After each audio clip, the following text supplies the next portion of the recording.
When as a child I laughed and wept, time crept.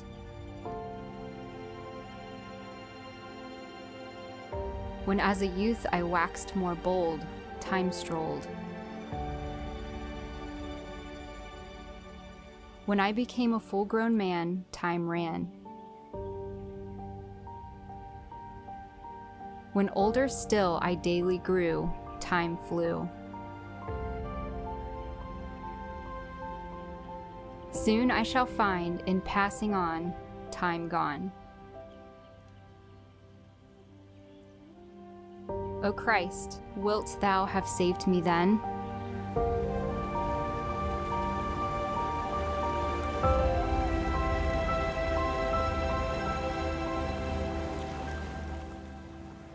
It was Saturday, October 22nd, 1949, an unseasonably warm October morning as two fishermen glided across the water in their boat. While many were still snug in their beds, these two anglers were out early to catch the first bite. A light fog was slowly drifting across the lake as they were just rounding the bend where Straight Hollow meets the Powell River. This river and hollow, along with many other small tributaries, feed into the area known as Norris Lake, a large body of water that lies just across the border of Kentucky in Tennessee. The area was known not just for its fishing, but for the vast amount of game that was known to inhabit the region. Deer, rabbits, squirrels, and other wildlife thrived in this area, attracting hunters from all over. As they moved further around the bend, the two men noticed in the distance, just near the shore, was a small boat. As they approached, it was apparent that some kind of tragedy had occurred. A shotgun was jammed between the boat and the bank. Also scattered around, floating on the water and among the shore, was hunting equipment, sleeping bags, groceries, camping gear, fishing tackle, and one raincoat.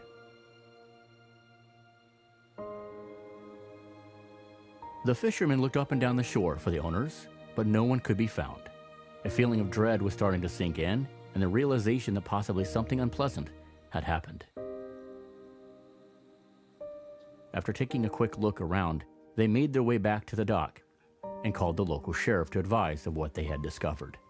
Within a short time, the sheriff was out on the lake with assistance in the search. Others would show up to help, including Starlin Rose, a family member who made his way down to the lake when he hadn't heard from his brother. Despite their best efforts, no one could be found, at least not at first. To add to the mystery, 3 hunting dogs were discovered nearby during the search. One of them was a little yellow dog with no tail, who went by the name of Stubby. Starlin Rose immediately recognized him, noticing that the animal was sitting on the shore alone, gazing out over the open water. He approached the dog, as he knew the animal and his owner as well. Stubby didn't move. His only response was to wag the stump where his tail used to be and sit firm on the sandy shore with his eyes locked on the lake. Starlin crouched down next to the friendly dog, patted him on the side, and followed the dog's gaze out over the now calm water. Something wasn't right.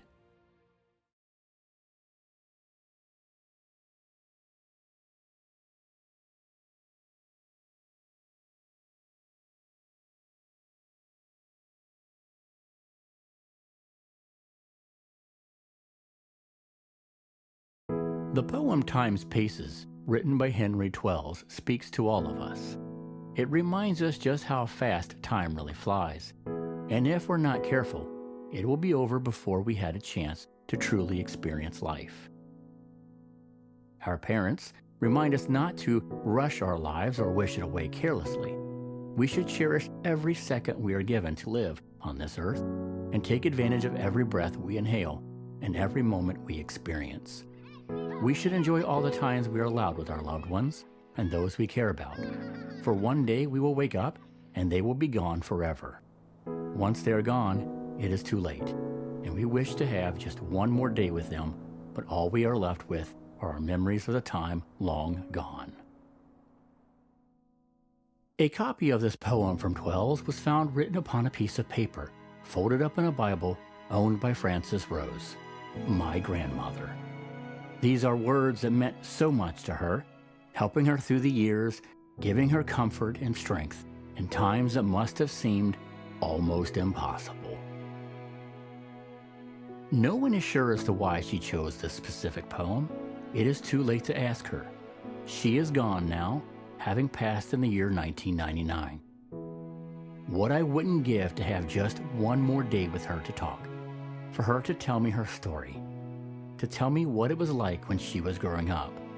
But life doesn't work that way, and sadly many of us discover this after it is too late. I'd like to think that maybe this is a poem that her and my grandfather, Archie, read together to help remind themselves of the other when they are alone. Maybe it had some significance to her son Ivo or her father James. Maybe her brother Billy showed it to her one day. I would like to think it was words for her to live by, as a reminder to not let life pass by, even insignificant things the world brings to us each and every day. I can remember growing up over the years, listening to my grandmother's stories that seem nothing more than distant memories now. As a child, like most of us do, we don't realize the importance of what is being taught to us or comprehend the history that is being provided by the adults that we call family. We are blinded by our youthfulness and our own path that we don't look to them as we should. We don't take the proper time that is needed to learn from their experiences. As children, we believe that our loved ones, our parents and our grandparents, will always be around as they have always been as long as we have known. Looking back, I wish I would have listened more and took notes on what I was told. I wish I would have paid closer attention to the stories. But they were more than stories. They were people that meant so much, that took their time and made their mark on the world. They were not just stories in a book, but much more. They were the truth on how my family lived growing up in the early 20th century in the bluegrass state of Kentucky. As a child, I remember taking many trips into the state. I can remember visiting places where my mother and grandmother once walked, talked, and lived. A place that sadly no longer exists today, but will always be in the mind and hearts of those that once lived there.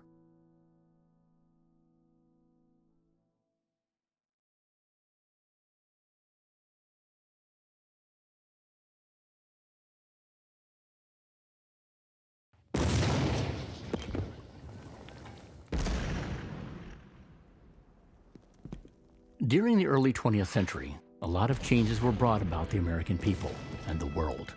They had seen one great world war, the Roaring Twenties, followed by a depression that nearly destroyed not only the country, but suffering families as well.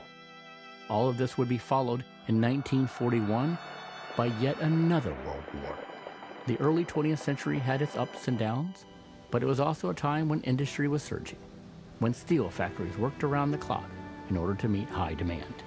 Electricity was also spreading across the land, being installed into areas that had never seen it before. The United States was a country on the move. Manufacturing and the demand for power would help fuel another industry, mining. In the early days of industrialization, hot burning coal was used in power plants to produce steam to run turbines, which would create the electricity that was in such high demand. This demand allowed many coal mines to flourish, and the need for newer and larger mines to be dug, especially in the heart of the Appalachian Mountains. With all of the new coal mining companies going into business, the need for labor increased. They needed miners, which brought brave people from all over the country seeking jobs, a ready-made and eager labor force in a booming economy. This was a perfect fit for America. Even those with no mining experience could quickly learn on the job. Coal mining communities began to appear throughout the Commonwealth of Kentucky and its border states. For those who lived in the areas, mining was in the blood. Everyone knew someone who worked down in the mines, and many were raised in coal mining households to follow in the footsteps of their fathers and brothers. It was an extremely tough job, not for the weak at heart. It demanded long hours in the cold, dark, damp caverns far beneath the ground. Long hours spent away from their loved ones. Some were lucky enough to be able to share this tedious, back-breaking job with a friend, brother, father, uncle, or son. To be a coal miner, it meant one was willing to take risks and chance that something could go terribly wrong.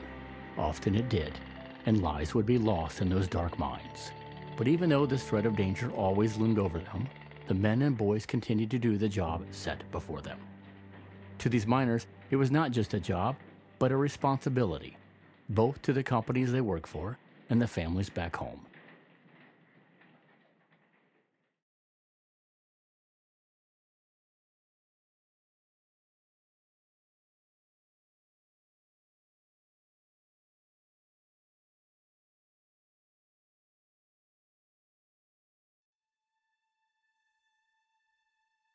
The Black Star Coal Company Incorporated existed from 1923 through 1938, when it became the Black Star Coal Corporation, where it remained until its demise in 1958. The mine would employ anywhere from 400 to upwards of 900 miners at any one time. Black Star felt familiar and looked just like any other mining camp in the state. It was a prime example of what the backbone of a hard-working American town looked and felt like in the early 20th century. The mine and camp was settled in Harlan County, Kentucky, near the small town known as Alva. To reach it, one would have to cross the Cumberland River and follow Route 72 until it dead-ended into the coal mine, surrounded by the Appalachian Mountains. If one was to visit it today, they would find it is no longer an active mine, and the essence that it once was has long disappeared. The large community of homes are gone. The store and school now tore down. Almost all signs of its existence has been wiped away by time.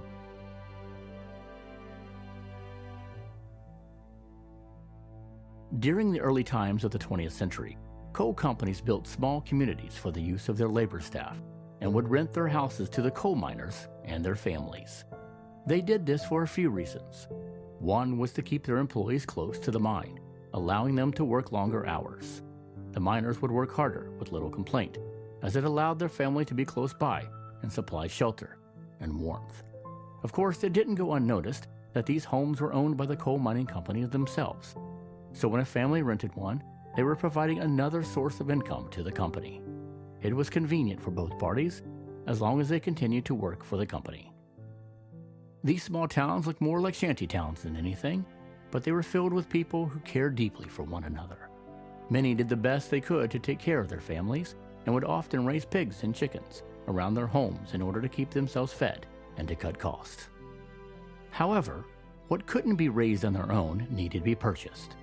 The coal mining companies built and stocked stores to make it easier for people to buy groceries and goods.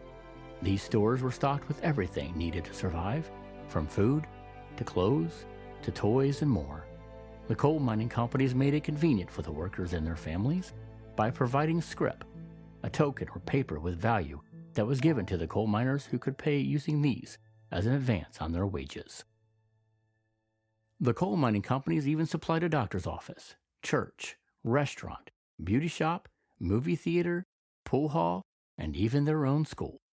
Just about anything that one needed to live a happy life was provided for them.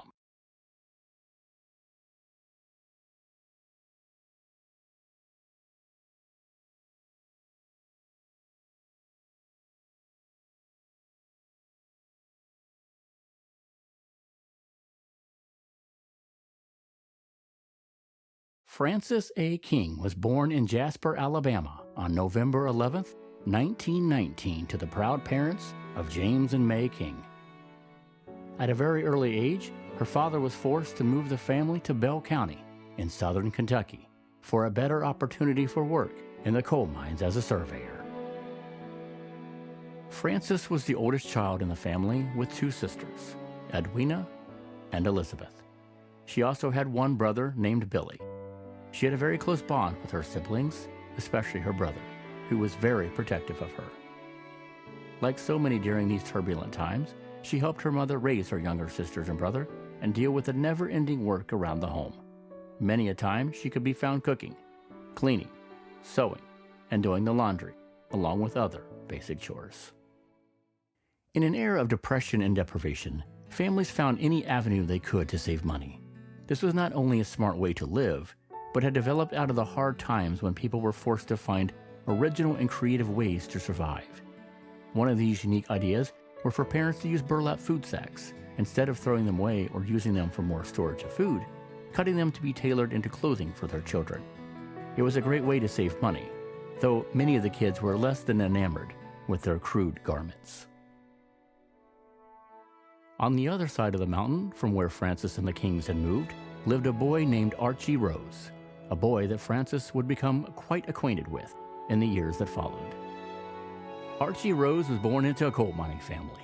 Like so many that lived in the surrounding area, destiny foretold that, like his father Green and his older brothers, that he would grow up to labor in the mines of southern Kentucky. Although Green Rose wasn't employed to work in the mines themselves, he would travel the territory on horseback, surveying timber to be used in the construction and support of the coal mines. Having been surrounded by the mining lifestyle, it was expected of Archie to continue in the footsteps of his family before him. Mining is a profession that can be easily learned on the job, techniques that are still being taught in the mines to this day. The son of Green and Susie Rose, Archie was among a very large family of 7 brothers and 2 sisters: Starlin, Herman, Yoel, James, Alvin, Henry, Walt, Odie, and Vernie. His brother James would be killed in a coal mining accident when Archie was young. The Kings lived next door to his sister Vernie, and on one day when Archie came to visit, he was introduced to Francis King for the first time. It may not have been love at first sight for Archie and Francis, but love nonetheless did eventually bloom between them over time. Brings you the play-by-play account of the crucial second game between the New York Yankees and the Cincinnati Reds. This is Stan Lomax speaking direct from the Yankee Stadium in Archie, along with the Rose children, enjoyed the game of baseball. They played as much as they could when given the chance, and it was no surprise to see them huddled together around the radio, listening to a baseball game being broadcast. Archie was known to be quiet, which in today's society likely meant he was an introvert. He wasn't known to engage in long talks, but would join in conversations when he felt the need. By the age of 17, he was working deep in the coal mines, along the rest of his family. Like many who worked in the mines, he would come home covered in coal dust, solid black from head to toe. In his hand would be his trusty lunch pail, which he often would save something for his kids, an apple or some treat that he would enjoy handing them once he returned to the house after a long day's work. Over a short amount of time, Archie and Francis's love would blossom and eventually turn into a romance. He would often hike over the mountain that separated them just to be with her again. And like many romances, it would lead to marriage. Since Archie was a full-time employee of the Black Star coal mine, he was able to acquire a home in the mining camp, where the two of them would settle down and call home. Their first child, Ivor Lou Rose, would be born on March 9, 1938. He would become the pride and joy of his parents. Both mother and father could often be found bragging about their newborn around town, and proud Father Archie made sure to boast about his son to his fellow workers deep down in the mine. They had always dreamed of a family, and the hard-working parents didn't have long to wait until yet another child would join them. On June 12, 1940, Barbara May Rose would be born.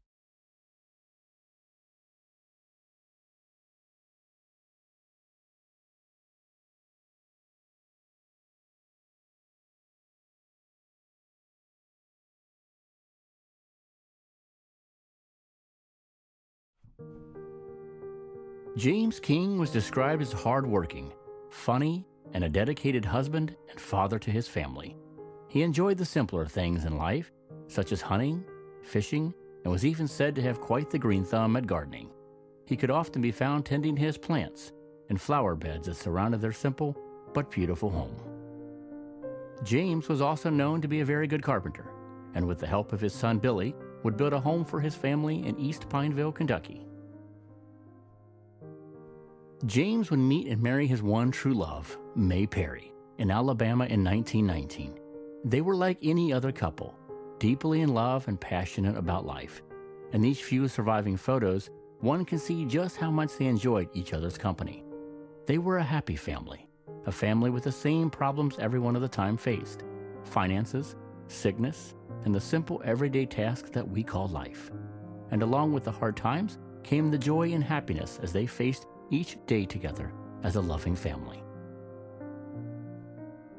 James King was known for his sense of humor and love of life, and took each day in stride. One day he was approached by his youngest daughter, Elizabeth, beaming with curiosity. She stepped up to her father and asked him very straightforward where she had come from. James smiled, and with a stern look on his face, looked down at the young girl and politely told her, "Why, we found you on the handle of a nearby water pump." This, of course, frightened the little girl, and he could see the bemused look in her tender face. He asked her in return, "Why?" Elizabeth, in the most innocent tone a child can pull off, responded, "What would have happened if someone else beat you to the water pump?" The only response that he could muster was laughter. James and his wife did everything they could to make sure their children were well taken care of. Through tough times, they managed to push through. Even in the long move from Alabama, they were able to find happiness no matter where they ended up. James and May's goal was to settle down permanently so that their children could grow up and have a stable and warm place to call home. A place they would be able to not only watch their children grow, but also their grandchildren to come. James King would work at the Big Jim coal mine in Blanche, Kentucky. He was a short man in height, but that didn't burden him from being a hard worker and provider for his family. The long move from Alabama would bring them to Blanche, Kentucky, where they would settle down to raise their family until sometime after World War II, when they would move to East Pineville, into this house built by Jim and Billy. It was their place of refuge, a place all their grandchildren could feel safe, grow healthy, and be loved. Today, the Kings are no longer here in presence, but if one is quiet enough, they might just hear the laughter and spirit of the children that once inhabited this home.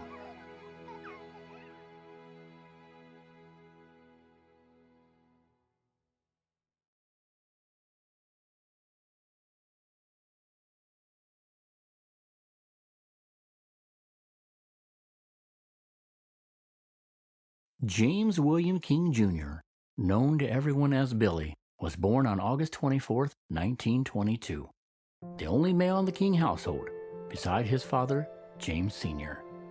He would be raised with 3 sisters and found himself defending against many jokes and pranks a young boy outnumbered by mischievous siblings of the fair sex is put in. Despite the position, he loved his sisters dearly and was always there for them when needed. Billy was just like his father, a hard worker, dedicated to the family, and quite the carpenter, a trade he was able to learn by watching and helping James. He was an athlete as well, and would participate in many sports throughout his time in school. He was a dashing young man, at 5'10", brown hair and brown eyes, who had no problem capturing the attention of the young ladies around town.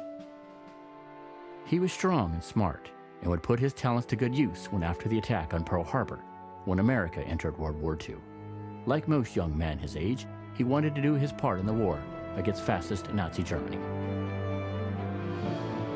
With a dedication to his country and the people living within, Billy enlisted into the United States Army Air Force on May 24, 1941, and would eventually join the 646th Bombardment Squadron, Company F, 9th Bombardment Division, as a tail gunner, where he would quickly move up in the ranks as a corporal, eventually earning the rank of sergeant before his service ended at the close of the war.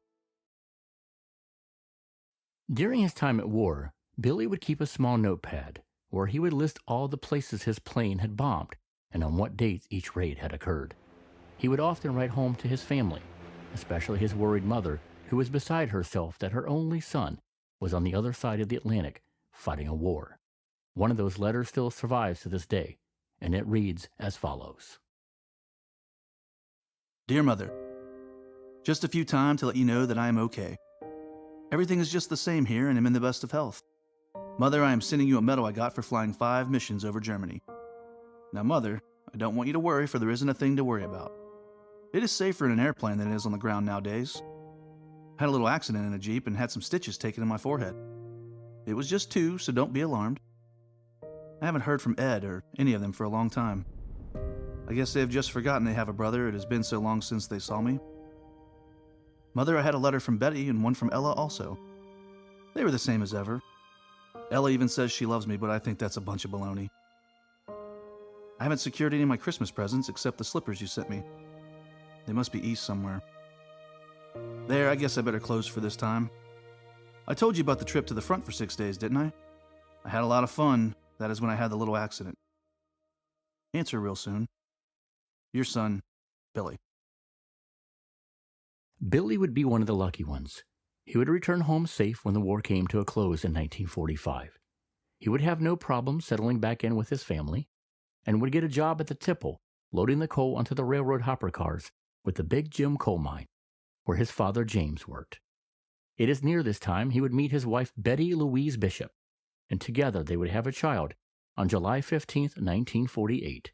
Her name would be Judy.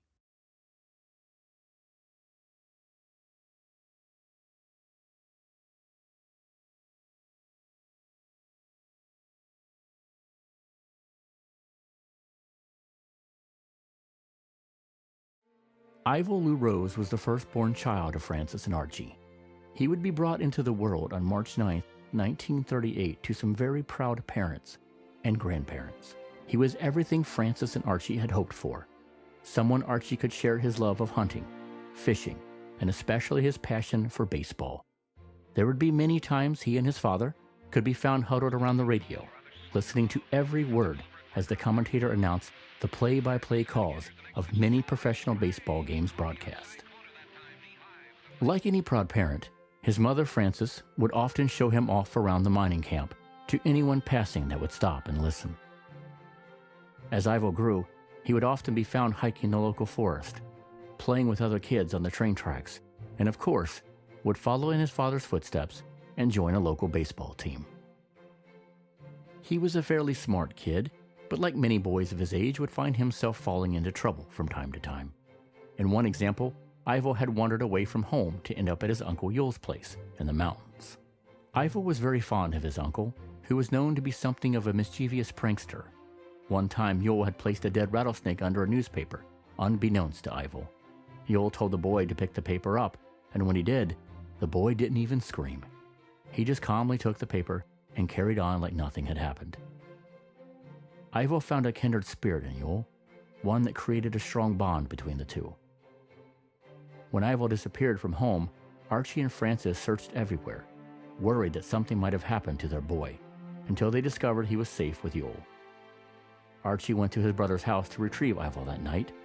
Even though the boy begged and cried to stay, he was made to go home. One of Ivo's school teachers, Miss Sylvia Warfield, remembers the boy quite well. She wrote, I had Ivo in my 4th grade at one time. I remember him as a well-behaved, well-mannered youngster. I do not remember Archie except to say he was, as was his wife, most cooperative with the school system. My husband Robert Warfield always laughed as he told of a skinny dipping episode. As you can imagine, this was strictly forbidden by parents. It seems on this occasion Frances Rose caught them. They were unable to exit until she left. I think she left them in the water for quite some time. As Ivo grew, he started to have problems with his vision. He began having issues reading the chalkboard in school. He was forced to start wearing corrective glasses. However, he began getting picked on by local bullies, calling him Four Eyes whenever he was seen to have them on. So he began to refuse to wear them when he was out. At times, he would come home crying, and his mother Frances would need to calm him down and make him feel better. Despite her constant nagging that he needed to wear them, he still refused to do so, at least when his mother wasn't around. Just 2 years after Ivo was born, Archie and Frances would have a daughter, Barbara May Rose. She would join the family on June 12, 1940. Ivo and Barbara would become the best of friends. Thick as fleas, they would say. Even though he was just 2 years older, Ivo would take upon himself the role of protector, watching out for his little sister to keep her safe. Frances was known to take Ivo and Barbara into town on weekends for a treat, such as frozen custard. One time, Frances would try and get a photo with her and Barbara together, but judging by the picture you see here, the little girl seems to be not enjoying the experience. On November 18, 1943, the Rose family would grow once again. This time it would be twins, Betty and Billy, which came as a surprise to everyone, including the doctor. It was quite common during these times for mothers to have their babies at home, and so Frances would give birth to the twin girls at their house in Black Star.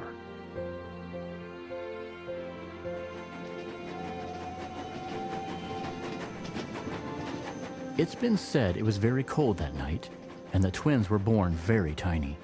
The doctor didn't believe either baby would make it through the night, but Frances would not hear of it.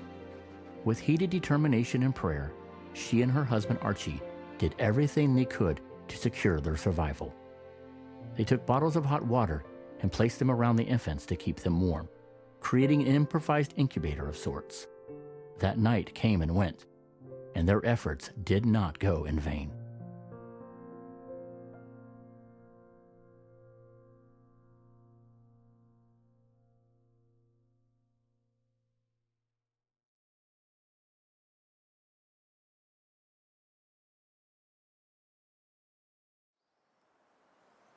A year would pass, and life seemed to fall back into place in the quaint mining town of Black Star.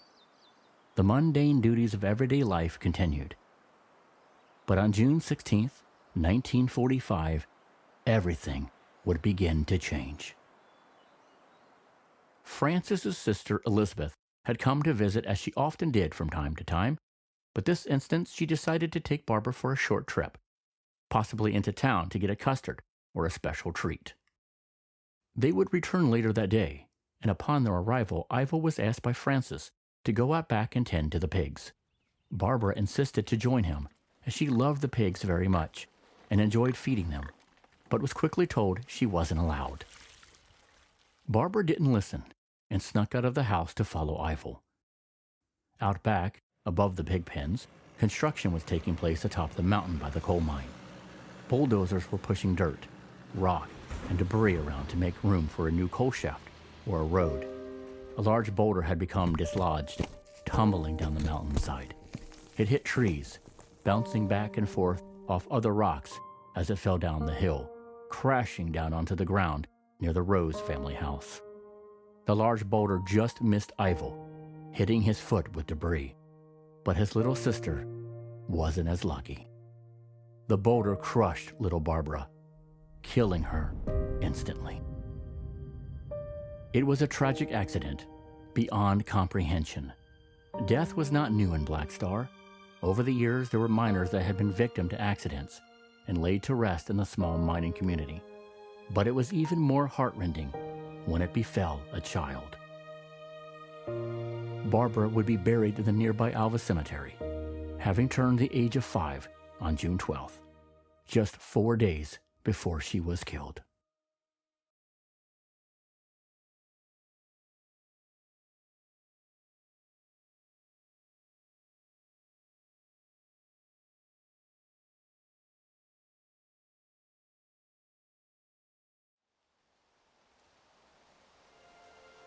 It was a normal Friday morning in October, like any other.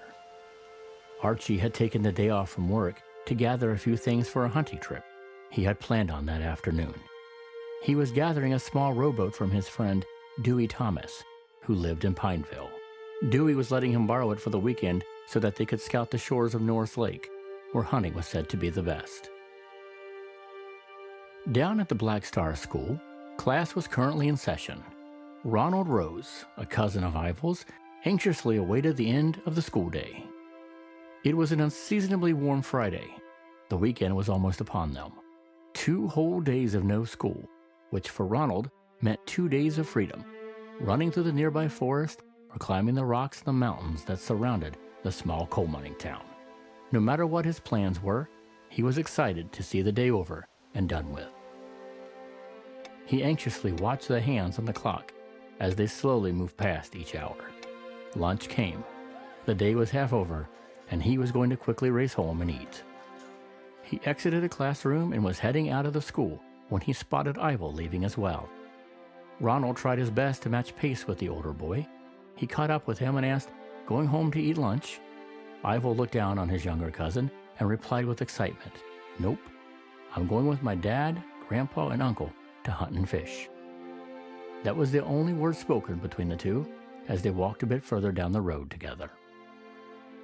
After a short distance, their paths would part, and the boys split heading in opposite directions.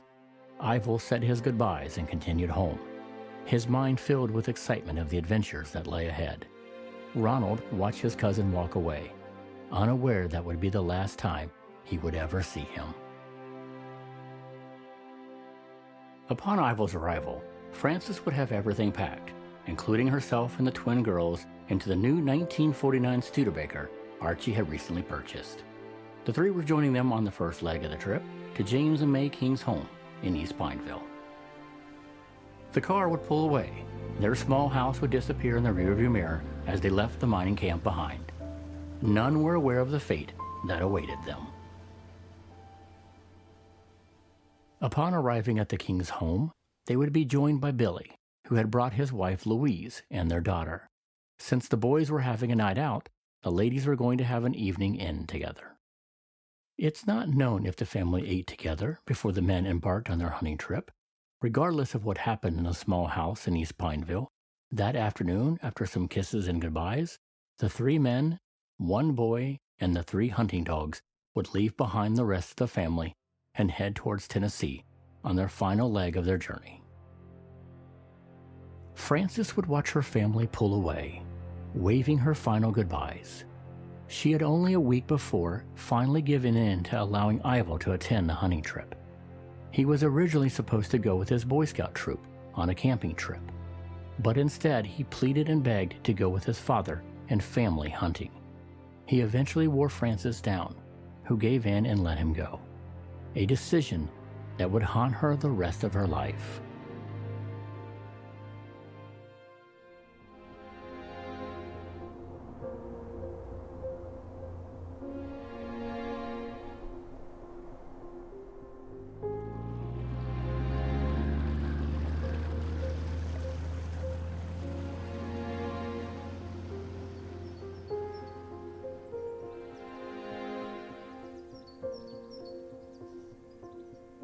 The hunting party would travel for a few hours past the border of Kentucky and into the state of Tennessee.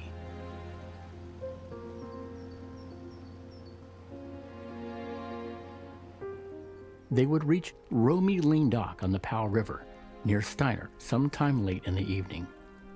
Witnesses who spotted them said the party had placed the small plywood boat into the water, loaded it up with their equipment and dogs, and were pushing out into the lake sometime around 8:30 p.m.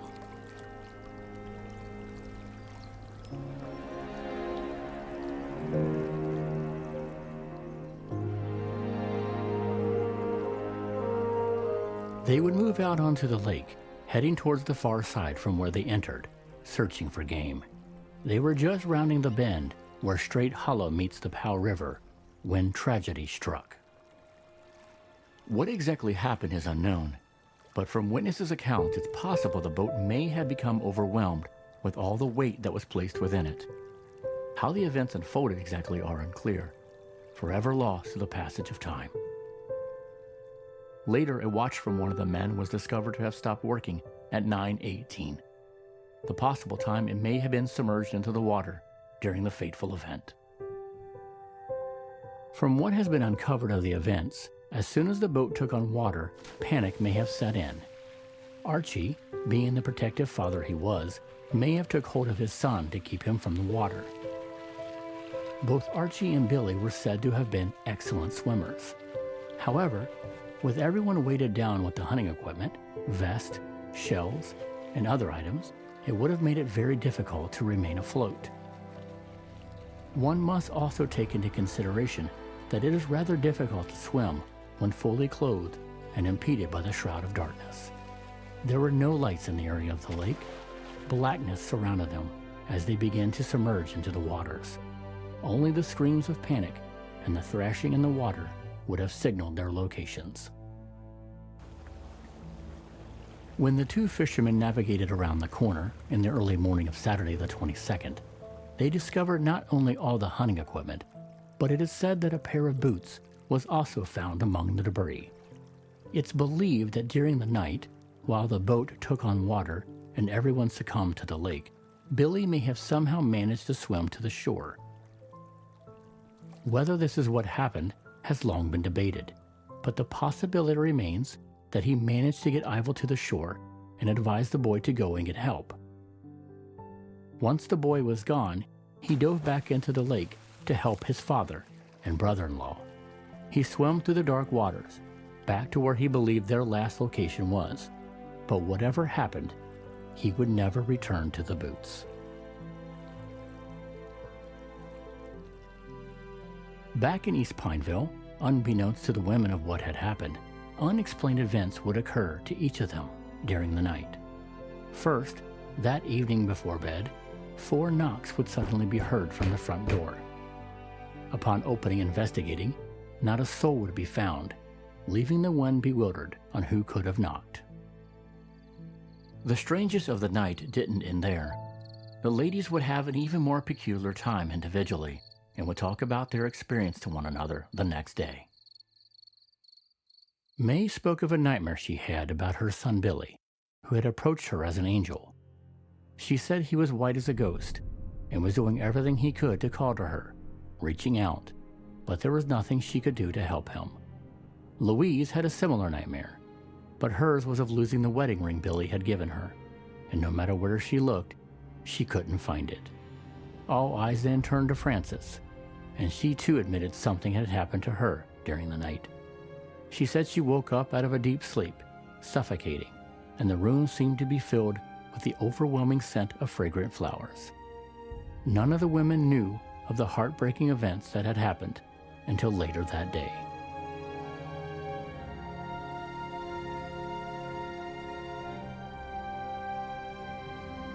That Saturday morning, after the fishermen called the police, a search party was quickly assembled. They searched the shores, the water, the islands. Coming up with nothing, no one could be found. Later that day, Starlin Rose, the brother who was closest to Archie, would arrive at the lake and join the search. The investigation was slowed as the police had to obtain better equipment due to the fact the water in the area was nearly 100 feet deep. Their search would continue throughout the day Saturday and late into the night, but still no trace could be found.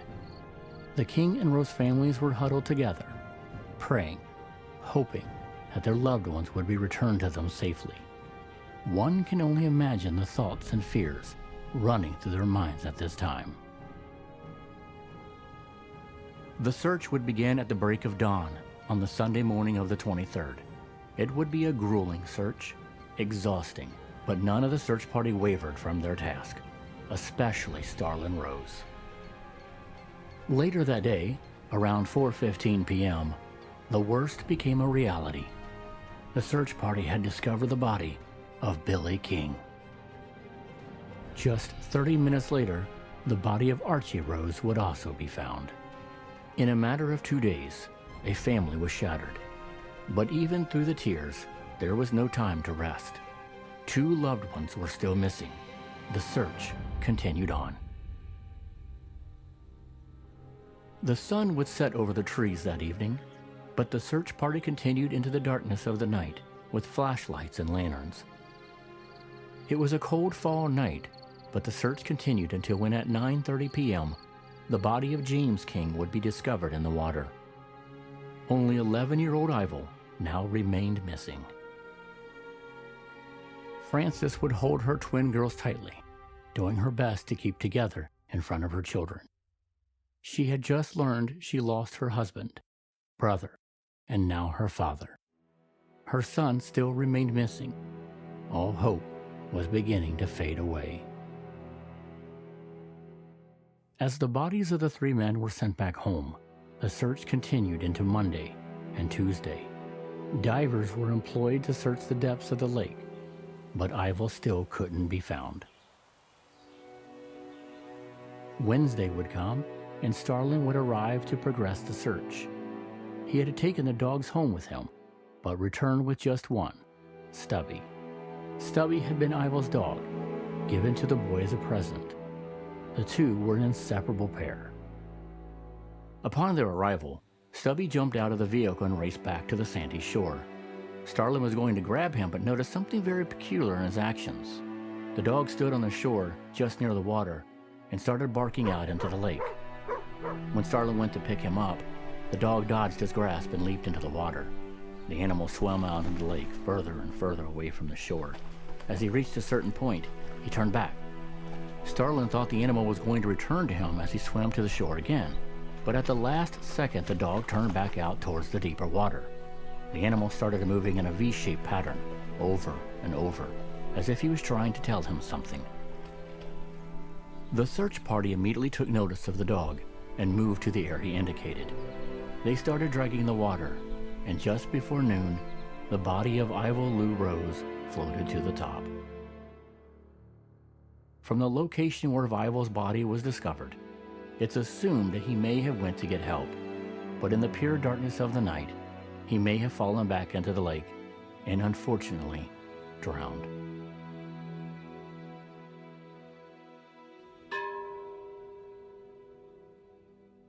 The funerals would be held under the shadows of the Black Star Church and at the First Baptist Church in Pineville.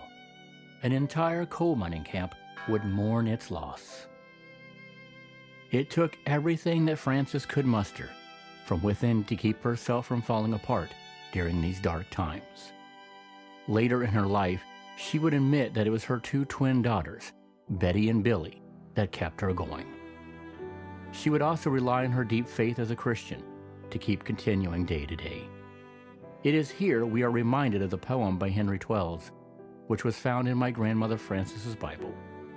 When as a child I laughed and wept, time crept. When as a youth I waxed more bold, time strolled. When I became a full-grown man, time ran. When older still I daily grew, time flew. Soon I shall find, in passing on, time gone. O Christ, wilt thou have saved me then? The small Alva Cemetery is where Archie and Ivo would be buried, next to Barbara. James and Billy would be buried in Pineville, next to one another. There isn't much left of the coal mining town of Black Star. What was once a booming industry has now faded away. The train tracks are still there, leading into the valley that the Roses once called home. Frances would move on beyond the tragedy. She would continue on with life and raise her two daughters to become strong women like her. She would move into a small yellow house behind May in East Pineville, where she would stay and raise her daughters into their teens until eventually relocating to Ohio, where she would live out the remainder of her life. Frances King Rose would pass away next to her two daughters on February 6, 1999, at the age of 79. At the time of her passing, she had nearly 20 grandchildren that wouldn't exist in this world if she hadn't continued her struggle in life. Losing her daughter, son, father, brother, and husband must have continued to haunt her every day for all of those years.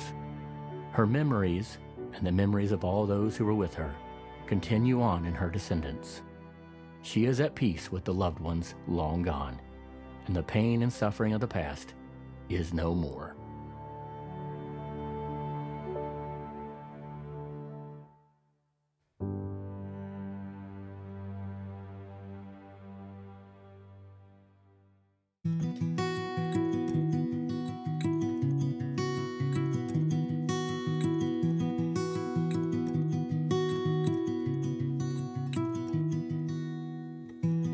We were made for more.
as we were.